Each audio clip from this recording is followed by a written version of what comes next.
Hi all. ഇന്ന് നമ്മൾ തയ്യാറാക്കുന്നത് അടിപൊളിയായിട്ടുള്ള ഒരു സെറ്റാണ് കേട്ടോ. നമ്മളെ മക്കൾക്കൊക്കെ ഉള്ള അതിന് വേണ്ടിയിട്ടുള്ള കുറച്ച് ബീഡ്സുകളാണ്. അപ്പം നിങ്ങളെ മക്കളെ പഴയ മുത്തുമാലയൊക്കെ ഉണ്ടെങ്കിൽ അതിൻ്റെ ബീഡ്സുകൾ കുറച്ച് എടുത്ത് വെച്ചോട്ടോ. ഇതേപോലത്തെ കുറച്ച് ബീഡ്സ് കാര്യങ്ങളാണ് നമുക്ക് വേണ്ടത്. നമ്മൾ ഹെയർ ബാൻഡ്, മാല, ഒരു ബ്രേസ്ലെറ്റ് അങ്ങനെ സെറ്റായിട്ടാണ് ചെയ്യുന്നത് കേട്ടോ. ഇപ്പോൾ സാധനങ്ങളൊക്കെ നിങ്ങൾക്ക് അറിയുന്നതല്ലേ, ജംറിങ്, എസ് ലോക്ക്, അതൊക്കെ കേട്ടോ. ഇത് എൻഡ് ടൈപ്പ് കേട്ടോ. പിന്നെ ഒരു എലാസ്റ്റിക്കിൻ്റെ ഇതോ, പിന്നെ ഒരു ഹെയർ വയർ കേട്ടോ. ഓക്കെ, ഇത്രയാണ് നമുക്ക് വേണ്ടത്. ഗമ്മും വേണേ, പിന്നെ ചെറിയൊരു സീസർ. ഇത് എൻഡ് ബീഡ്സ് എന്നാണ് പറയില്ല, ഞാൻ നിങ്ങൾക്ക് പരിചയപ്പെടാനും കൂടി വേണ്ടിയിട്ട് എടുത്തിട്ടോ. നമ്മൾ ലാസ്റ്റ് എൻഡ് ടാപ്പ് കൊടുക്കൂലേ, അതേപോലെ ചെയ്യുന്നതാണ്. ഇത് നിങ്ങൾക്ക് മനസ്സിലാവാൻ വേണ്ടിയിട്ടാണ്. നിങ്ങൾ എൻഡ് ടാപ്പ് വെച്ചിട്ട് ചെയ്താൽ മതി കയ്യിലുള്ളത്. ഓക്കെ, ഇത് എങ്ങനെ ചെയ്യലെന്ന് കാണിക്കുകയാണ് കേട്ടോ. ഇതേപോലെ നമ്മൾ നല്ല ഗ്ലൂ അപ്ലൈ ചെയ്തിട്ട് ഈ ബീഡ്സ് നമ്മൾ അതിലേക്ക് വെച്ച് കൊടുക്കുക ചെയ്യുക. അതൊന്ന് നന്നായിട്ട് ഒട്ടി പിടിക്കാൻ വേണ്ടിയിട്ടുള്ള ഒരു ടൈം നമ്മൾ കൊടുക്കണം കേട്ടോ. എന്നിട്ടേ നമ്മൾ അതിൽ ബീഡ്സ് കോർക്കാൻ പാടുള്ളൂ. നന്നായി ശ്രദ്ധിക്കണം, ഇല്ലെങ്കിൽ അത് ഇളകിപ്പോരും. പിന്നെ നമ്മൾ അതിക്ക് ഞാൻ ബീഡ്സ് ആഡാക്കി കൊടുക്കുന്നുണ്ട് കേട്ടോ.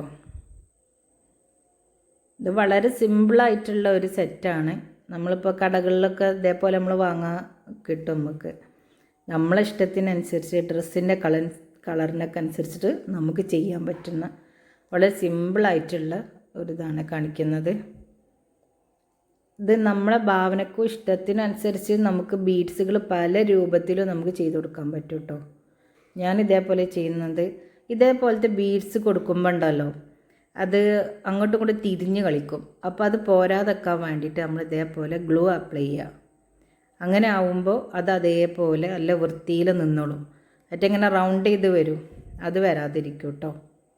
ഇതേപോലെ ഗ്ലൂ അപ്ലൈ ചെയ്തിട്ട് നമ്മൾ ഇതേപോലെ ഞാനൊരു ഫ്ലവർ, ബീഡ്, പിന്നെ ഒരു ബട്ടർഫ്ലൈൻ്റെ ഒരിത്, അങ്ങനെയാണ് ഞാനിത് ഇതിൽ ആഡ് ചെയ്ത് കൊടുക്കുന്നത്. ഓക്കെ, ഇതേപോലെ ഈ ഹെയർ ബാൻഡ് ലാസ്റ്റ് വരെ നമ്മൾ കംപ്ലീറ്റ് ആക്കുക കേട്ടോ. ഇത് ഒരുവിധ ക്ലാസ് കഴിഞ്ഞുകൊണ്ട് നിങ്ങൾക്ക് പെട്ടെന്ന് മനസ്സിലാവും, അതുകൊണ്ടാണ് ഞാനിതിങ്ങനെ ഫുള്ളായിട്ട് കാണിക്കാത്തത് കേട്ടോ. ഇതുപോലെ ഇത് മുഴുവനായിട്ട് റിപ്പീറ്റ് ചെയ്ത് ചെയ്യാം കേട്ടോ. അങ്ങനെ ചെയ്ത് ലാസ്റ്റ് എൻഡിൽ ഇതേപോലെ നമ്മൾ ഗ്ലൂ അപ്ലൈ ചെയ്തിട്ട് ഈ എൻഡ് ബീഡ് അപ്ലൈ ചെയ്ത് കൊടുക്കുക. നിങ്ങൾ എൻഡ് ടാപ്പ് അപ്ലൈ ചെയ്താൽ മതി കേട്ടോ. ഓക്കെ, ഞാനിത് നിങ്ങൾക്ക് മനസ്സിലാവാൻ വേണ്ടിയിട്ടാണ്, ഞാനിത് എൻഡ് ബീഡ് ചെയ്യുന്ന മനസ്സിലാവാൻ വേണ്ടിയിട്ടാണ് ഞാനിതെടുത്തപ്പോൾ കാണിക്കുന്നത് കേട്ടോ. ഓക്കെ, റെഡി ആയിട്ടുണ്ട്. ആ ഗ്ലൂ നല്ല ഒട്ടാനുള്ള ടൈം കൊടുക്കണേ.